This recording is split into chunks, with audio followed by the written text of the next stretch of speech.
ঋতুর মা যারা ঋতুকে দেখতে আসছে তাদের খাওয়ার চিন্তা করতে থাকে। তখন ঋতু বলে, তুমি এত চিন্তা করছো কেন?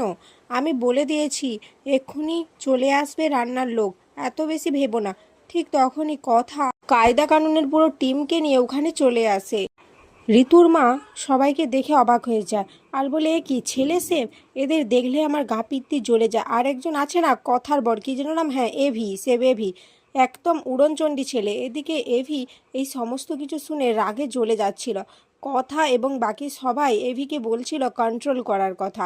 এরপর কথা এভিকে বলাই চাঁদ বলে ডাকলে এভি বলে, এ কি তুই এসব আমাকে কি নামে ডাকছিস? আমার কত সুন্দর নাম একটা, তুই সেই নামটার এভাবে ফেলুদা বানিয়ে দিলি।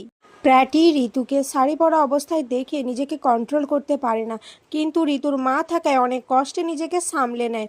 অপরদিকে সঞ্চিতা ছোটকা আর নীলাদ্রিকে নিয়ে ওখানে চলে আসে।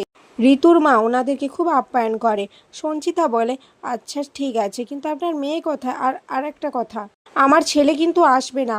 আমার ছেলে আমার সব কথা শোনে, আর আমার পছন্দই ওর কাছে শেষ কথা। তাই ও শুধু আসবে আর বিয়েটা করে নেবে। ঋতুর মা বলে, আমিও চাই যত তাড়াতাড়ি সম্ভব বিয়ে হয়ে যাক, কারণ অনেক কিছু সমস্যা আছে তো একটু, তাই আর কি। এরপর ওখানে ঋতু এলে সঞ্চিতা ঋতুকে দেখে বলে, এ কি তুমি শাড়ি পরেছো কেন? ঋতুর মা অবাক হয়েছে আর বলে, শাড়ি পরবে না তো কি পরবে? সঞ্চিতা বলে, আমি ওর জন্য একটা সুইমিং ড্রেস এনেছি, আসলে আমার ছেলে সানবাথ নিতে খুব ভালোবাসে। ঋতুর মা এসব দেখে নিজের মাথা ঠিক রাখতে পারে না। ঋতু ওখান থেকে ওই ড্রেসটা নিয়ে উঠে গেলেই ঋতুর মা বলে, এ কি তুই এইটা নিয়ে কোথায় যাচ্ছিস? তুই এটা পরবি নাকি? এক ঘর লোক লোক ভর্তি, আর তুই তাদের সামনে এরকম ড্রেস পরবি? ঋতু বলে, সেই উপায় তো তুমিই করে দিয়েছো মা, আমি আর কি করব? তুমিই তো বলেছো যেন আমি সব চুপচাপ মেনে নিই।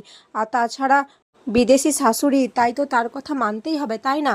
এরপর ঋতুর মা বলে, না তোকে কোথাও যেতে হবে না। এরপর সঞ্চিতার সামনে এসে হাত জোড়ো করে বলে, দেখুন আমি আপনাদের কাছে ক্ষমা চাইছি, কিন্তু আমি আমার মেয়েকে আপনার বাড়িতে বিয়ে দিতে পারবো না।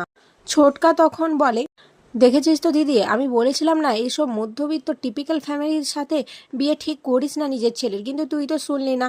দেখলি তো এদের জন্য ওই স্কুল টিচার, ব্যাংকে চাকরি করে এমন, পুলিশ, এমন ছেলেই যথেষ্ট।